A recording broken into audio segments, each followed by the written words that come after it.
जय हिंद, नमस्कार। अगर मेरे अंदर कोई देशभक्ति भावना है ना देश के प्रति, तो मैं उसे व्यक्त करता हूं। और अगर नहीं है ना, तो मैं ये दिखावा नहीं करता कि हाँ मैं देश सेवा के लिए जा रहा हूं, मैं देश के मर मिटने के लिए तैयार हूं। ये वाली बकचोदी तो ना मैं सुनता हूं, ना मैं सुनना पसंद करता हूं किसी से भी। मैं प्रॉपर एकेडमी चलाता हूं, जहां पर बहुत सारे मैंने आर्मी में, अग्निवीर में बच्चे सिलेक्शन दिए, काफी सारे गए हैं। ठीक है, और मैं इस चीज को भली भांति जानता हूं। ठीक है, एक पंजाब के अमृतपाल है, जो सेना से खबर आई है, जो एक तैनात थे जम्मू कश्मीर के राजौरी जिला, जो एलओसी के पास स्थित है। उन्होंने 14 अक्टूबर को खुद को गोली मार ली, ऐसा सेना बोल रही है। ऐसा सेना का कहना है। मेरे तरफ से मेरे कोई डॉक्यूमेंट मेरे पास नहीं आया है, और वो जांच हो रहा है अभी कि सच में उन्होंने गोली मारी है कि नहीं मारी है। ठीक है, वो जांच हो रहा। अब जांच में जो आएगा आपके सामने आएगा। तो सेना ये कहती है कि अगर कोई भी अपने से गोली मारता है या किसी पर्सनल प्रॉब्लम के कारण अगर वो मतलब इस तरह का मतलब होता है, हादसा होता है, उसको हादसा कहती है, शहीद नहीं हादसा कहती है सेना। तो हम उसको शहीद का दर्जा नहीं देते, कोई सम्मान नहीं देते। और यहां पर यही हुआ है।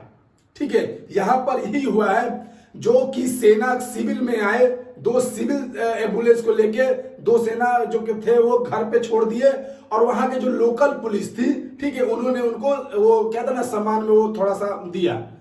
लेकिन होता ये है कि अगर कोई भी आर्मी के बंदा या फोर्स का बंदा शहीद होता है, ठीक है, हमारे अंदर देखो एक बात समझ लो, आर्मी, एयरफोर्स, नेवी छोड़ के ऑफिशियल किसी भी चीज को शहीद नहीं लिखा जाता है। जैसे जितने पैरामिलिट्री फोर्सेस है, जो बीएसएफ है, सीआईएसएफ है, आईटीबीपी, सीआरपीएफ, एसएसबी, जितने हैं, उनको अपनी देशभक्ति भावना से हम उनको शहीद का दर्जा देते हैं। ऑफिशियल इंडियन गवर्नमेंट में कोई शहीद का दर्जा नहीं दिया जाता है, ये आपको भी पता है, और नहीं पता है तो जान लो। ठीक है, लेकिन अग्निवीर एक आर्मी का ही पार्ट है। ठीक है, जो सरकार गवर्नमेंट कह रही है कि अग्निवीर को हम शहीद का दर्जा नहीं देंगे, तो अग्निवीर क्या है? उसको आप सीधा सीधे पैरामिलिट्री फोर्सेस में डालिए, तब आप बोलिए कि आर्मी नहीं है, यह है पैरामिलिट्री फोर्सेस। तो पहला बात तो ये हो गई कि आर्मी का अगर पार्ट है, आर्मी का पार्ट तो टेरिटोरियल आर्मी भी है, हम टेरिटोरियल आर्मी को भी शहीद का दर्जा देते हैं उसके सम्मान में। हाँ, तो अग्निवीर भी इंडियन आर्मी का एक पार्ट है, तो उनको पहला बात तो शहीद का दर्जा देना चाहिए। ठीक है, दूसरा बात, शहीद का दर्जा क्यों नहीं मिला? ये सारा जो पावर होता है सीओ के पास होता है। अगर सीओ चाह देता ना, उनके जो रेजिमेंट है, जो बटालियन है, सीओ चाहता ना, तो उनको जरूर शहीद का दर्जा मिल जाता। तो वहां पर सीओ के पास पावर था, उन्होंने नहीं दिया। पहली बात तो दे देना चाहिए था। तुम्हारा जो भी मसला था, तुम्हारी जो भी प्रॉब्लम थी, बात क्या लग जाता अगर 10-15 आर्मी के जवान आ जाते साथ में, थोड़ा एक मार्च निकल जाता, थोड़ी फायर हो जाती, थोड़ा सैल्यूट हो जाता, राष्ट्रगान हो जाता, एक तिरंगा मिल जाता, तो क्या आपका जाता? कुछ नहीं जाता, लेकिन बहुत कुछ मिल जरूर जाता। आर्मी के प्रति पहले सम्मान बढ़ जाता। हम जो सेना में जाते हैं ना, इसलिए नहीं जाते कि पहले पैसा कमा ले। ठीक है, ये 30-40 हजार रुपया तुम क्या ही कर दे दोगे, या इससे क्या ही हो जाएगा घर में। हम जाते हैं जब तिरंगा में लिपट कर आए ना, और पूरा गांव जब एक साथ चले ना, उसमें जो मजा है ना, मरने के बाद जो बात होता है ना, और जो वीडियोस बनते हैं ना, उसका जो माँ बाप का जो सीना है ना, चौड़ा होता है, गर्व से एकदम बोलता है हाँ मेरा बेटा शहीद होके आया है। और पीढ़ी दर पीढ़ी उसका जो है, उसके घर में उसकी बात चलती है कि मेरे दादा थे, परदादा थे, जो इसमें शहीद हो गए थे, उनको वो ऐसे निकला था।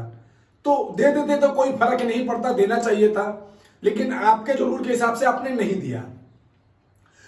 उसके बाद ये हो गया। अगर उसके बाद हमने कुछ वीडियोस देखे, जो अमृतपाल के माता जी पिताजी कह रहे थे कि उन्होंने, मेरे बेटे ने खुद को गोली नहीं मारी है, क्योंकि एक आर्मी का जवान जो इतना भी कमजोर नहीं होता जो खुद को गोली मार ले। खुद को उन्होंने गोली नहीं मारी है। सेना हादसा बता रही है, लेकिन हादसा नहीं हुआ है, कुछ और हुआ है। ये तो जांच का विषय, जांच चल रहा है, जो भी आएगा मैं आपको इसमें अपडेट कर दूंगा।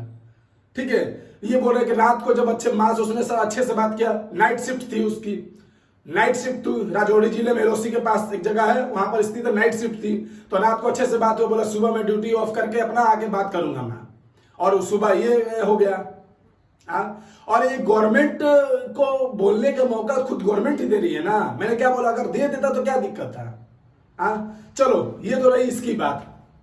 अब बहुत सारे बच्चे विरोध कर रहे हैं इसका कि गलत हुआ, ये हुआ, ऐसे हुआ, वैसे हुआ। मेरे को ना एक चीज बता दो भाई, अगर कोई मूवी आपको पसंद नहीं आती है, कोई लोग उसको आपको पसंद नहीं आते, या कोई भी आपके घर में चाचा आपको पसंद नहीं है, तो आप क्या करते हो? आप अलग हो जाते हो। हाँ, यही ना होता है। जो चीज आपको पसंद नहीं है उसको बाइकआउट कर देते हो, अलग हो जाते हो उससे। तो आपको अगर अग्निवीर पसंद नहीं है, हाँ, अगर आपको लगता है कि ये खिलाफ है, तो भाई फॉर्म ही अप्लाई मत करो। हाँ, इसके लिए हल्ला गुल्ला करने की क्या जरूरत है? देखो कल से लाइन पे आ जाएगी। फॉर्म अप्लाई मत करो, बंद कर दो, जाना ही बंद कर दो, बिल्कुल जाना बंद कर दो। हाँ? जैसे गोरखा रेजिमेंट पंजाब से आते हैं, उन्होंने बंद कर दिया। रशिया का कोई वैगनार आर्मी उन्होंने ज्वाइन कर लिया। तो ये होता है यूनिटी, ये होता है एक यूनिटी। हाँ, समझ रहे हो बात? तो हाँ, पहले तो आप लोग वो हल्ला गुल्ला करोगे, धरना दोगे, उसके बाद जैसे ही फॉर्म अप्लाई होगा तो सबसे पहले आप ही फॉर्म जाके अप्लाई कर दोगे। सबसे पहला तो काम आप करोगे ये चीज। हाँ, तो क्या कैसे कोई आपको सपोर्ट करेगा? आप कैसे कोई आपको सपोर्ट करेगा? ये चीज बता दो। हाँ, आपको पसंद नहीं है, आपको सब चीज मालूम चल रहा ना? अब मालूम, अच्छा ठीक, अभी मालूम नहीं था, अब तो मालूम चल रहा ना कैसा अग्निवीर का क्या प्रोसेस है। हाँ, अभी भी बिहार में दानापुर यारों में दौड़ बाकी है ना, ज्वाइनिंग बहुत जगह बाकी है। मत जाओ, मत जाओ। उसको लगेगा कि नहीं भाई लड़के ऐसे कर रहे हैं, तो जरूर सुधरेगी। वरना तेरे धरना देने से, इंडियन आर्मी में इतनी कुवत है ना बॉस, कि ना तेरे धरना देने से और ना ही तेरे ट्रेन चलाने से उसको कोई मतलब नहीं है, और ना ही उसको मतलब होगा। यहां पे एक चीज मैं बता देता हूं अपने, मेरे पॉइंट ऑफ व्यू से। मैं काफी आर्मी से जुड़ा हूं फील्ड से, और जो देखो अग्निवीर है ना, मैं उसको गलत नहीं मान रहा हूं, बिल्कुल सही, अच्छी चीज है, लेकिन उसमें थोड़ा मॉडिफिकेशन करना चाहिए था। ठीक है, थोड़ा मॉडिफिकेशन जरूर करना चाहिए था। देखो सब कुछ, मैं ये जानता हूं कि सब कुछ पेंशन के खेला को लेके हो रहा है, पेंशन बचाने की जो गेम है उसी को लेके हो रहा। तो यहां पर एक काम करना चाहिए था। पहले बात तो ये कि 25% की जगह 50% करना चाहिए था। ठीक है, 20, अभी तक बहुत सारे कमेंट करेंगे नहीं सर 50% नहीं, 50% नहीं है, 25% ये। पहला बात तो ये है कि 50% होना चाहिए था, कि जो अग्निवीर में आएंगे 50% परमानेंट है, 50% वो है। पहला तो ये, उतना कोई बखेड़ा होता है नहीं। दूसरा, आपको लग रहा है कि पेंशन ज्यादा है, तो आप सीधा सीधे एक स्टेटमेंट जारी करो कि एक आदमी या उसकी वाइफ महीना में क्या खा सकती है, कितना रह सकती है। तो उसको 15,000 या 20,000 इस तरह का एक पेंशन बांध दो। उसको 30-40 हजार पेंशन देने की कोई जरूरत ही नहीं है। वो तो हमको ही पता है कि भैया जो रिटायर आ रहे हैं, वो आप बोल रहे कि रिटायरमेंट के समय बहुत सारा चीज दे देंगे। अब जो मान लो कि मैं आर्मी में हूं, बात के मतलब, तो मैं पूरे जिंदगी देश की सेवा किया, मेरे बाल बच्चे बड़े हुए, मैंने उसकी शादी की, और वो मेरे साथ कभी रहे नहीं, और मैं अचानक से आऊंगा, तो मेरा तो आर्मी का दिमाग है। 8 बजे तक किसी को सोते देखूंगा तो गाली दूंगा। आजकल के बच्चे 8 बजे तक सोते हैं, तो वो डिसिप्लिन चाहे घर ऐसे बिगड़ेगा। तो मान लो रिटायरमेंट का जो पेंशन आया तो बाल बच्चे ले लेंगे, और तुमको तो भाई कटी पतंग बना देंगे। तो रिटायरमेंट के साथ जो दे रहे हो उसको जरूरी नहीं है, आप ना एक चीज बांध दो। ठीक है, अब जो आप रिटायरमेंट दे रहे हो उसके मैं आपको 10 से 15 हजार रुपए दूंगा। ठीक है, 15 से 20 हजार रुपए दूंगा। ठीक है, 20 से जिसका जितना आपका बजट है उतना कि आप दोनों हस्बैंड वाइफ अच्छा से अपनी जिंदगी गुजार ले। बस इतना ही करना था, और कुछ ज्यादा नहीं करना। जरूरी है 40 हजार पेमेंट देना, बस सिंपल सी वही चीज बात है। और दूसरा, आर्मी को लग रहा है कि भाई जल्दी रिटायरमेंट कर दे रहा हूं, पूरी जिंदगी पेंशन दे रहा हूं, तो वहां से उसको उठा के किसी दूसरे फोर्स में डालना चाहिए था, कोलैबोरेट करके। लोग आजकल कर रहे हैं। हाँ भैया ठीक है, आप आर्मी से हो गए, अब यहाँ से आपको जाना है सीआरपीएफ बीएसएफ में, वहां से आपको ड्यूटी हो रहा है, यहाँ से खत्म आपका जर्नी, वहां से चालू, तो वो भी एक तरह का सही हो जाएगा। थोड़ा सा मोटिफिकेशन जरूरी था मेरा पॉइंट ऑफ व्यू से। बाकी बात गलत हुआ है अमृतपाल सिंह, हमारे उसके साथ है। ठीक है, लेकिन झूठी देशभक्ति नहीं, दिल से कह रहा हूं। ठीक है, बाकी जैसे कोई अगली अपडेट आएगी जरूर आपकी वीडियो बना कर दूंगा। जय हिंद, जय भारत, वंदे मातरम।